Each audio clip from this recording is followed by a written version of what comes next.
तो चलिए आज समझते हैं रॉबर्ट ब्राउनिंग की एक बहुत ही कमाल की कविता द लास्ट राइड टुगेदर को। देखिए, ये सिर्फ एक कविता नहीं है, ये तो एक पूरा सफ़र है। एक ऐसा सफ़र जो शुरू तो होता है एक टूटे हुए रिश्ते से, पर हमें ले जाता है जिंदगी के एक बहुत गहरे सच तक। अब सोचिए जरा, क्या ऐसा हो सकता है कि एक आखिरी अलविदा, मतलब एक गुड बाय, वो पल जो आमतौर पर दुख और दर्द से भरा होता है, वो जिंदगी का सबसे खूबसूरत, सबसे परफेक्ट पल बन जाए? सुनने में अजीब लगता है ना? यही सवाल इस कविता के बिल्कुल केंद्र में है। तो कहानी शुरू होती है एक दिल तोड़ने वाले मोड़ से। सब कुछ खत्म। कविता का जो स्पीकर है, जो अपनी कहानी सुना रहा है, वो इस बात को मान चुका है कि उसकी मोहब्बत नाकाम हो गई है।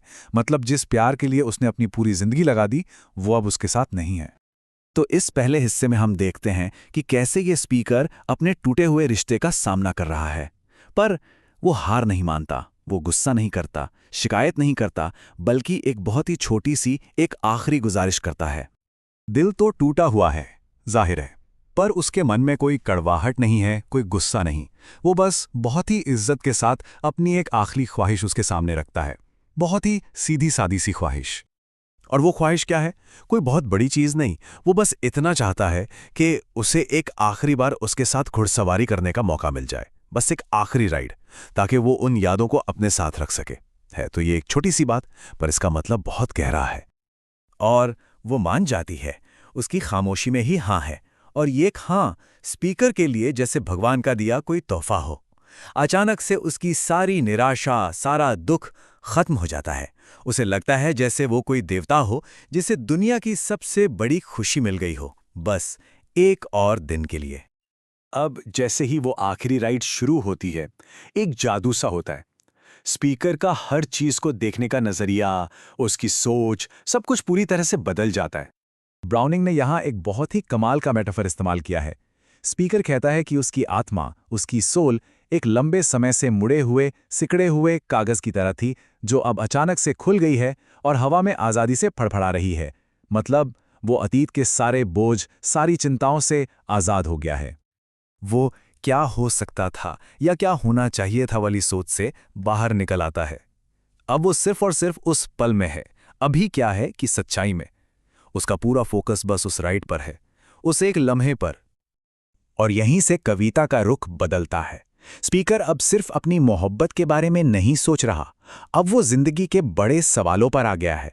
मतलब कामयाबी और नाकामी, सक्सेस और फेलियर आखिर हैं क्या?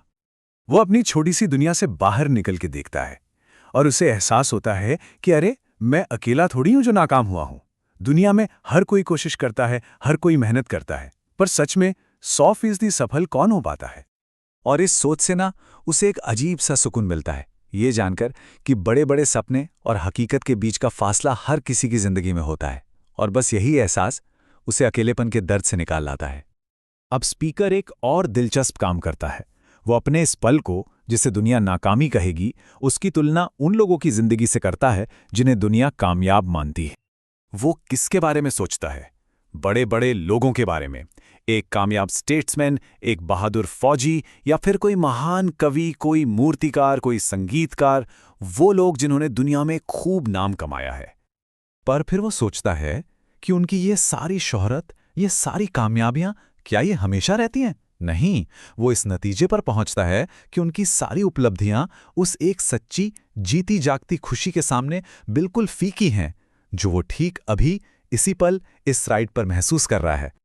वो सवाल करता है कि मान लो कोई बहुत बड़ा आर्टिस्ट है, वो अपनी कला में कमाल की खूबसूरती रचता है, पर क्या वो उस खूबसूरती को महसूस भी करता है?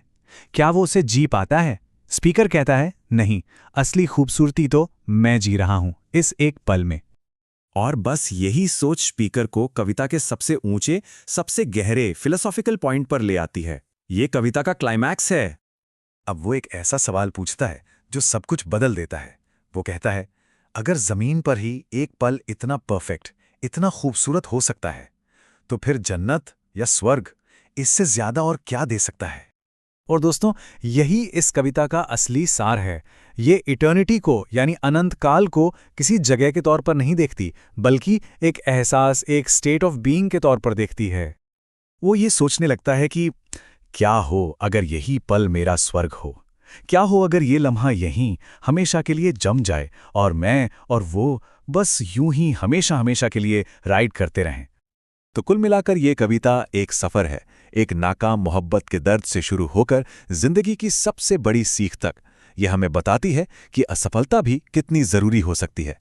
ये सिखाती है कि असली खुशी और ताकत कहीं और नहीं, बल्कि अभी इसी पल में है। और असली कामयाबी कुछ हासिल करने में नहीं, बल्कि हर पल को पूरी तरह से जीने में है। आखिर में ये कविता हमें एक सवाल के साथ छोड़ जाती है कि हमारी अपनी जिंदगी में ऐसे कौन से पल हैं, भले ही वो किसी नाकामी से ही क्यों ना निकले हों, जो अपने अंदर उस अनंत काल का, उस इटर्निटी का एक हिस्सा छिपाए हुए हैं। सोचने वाली बात है ना?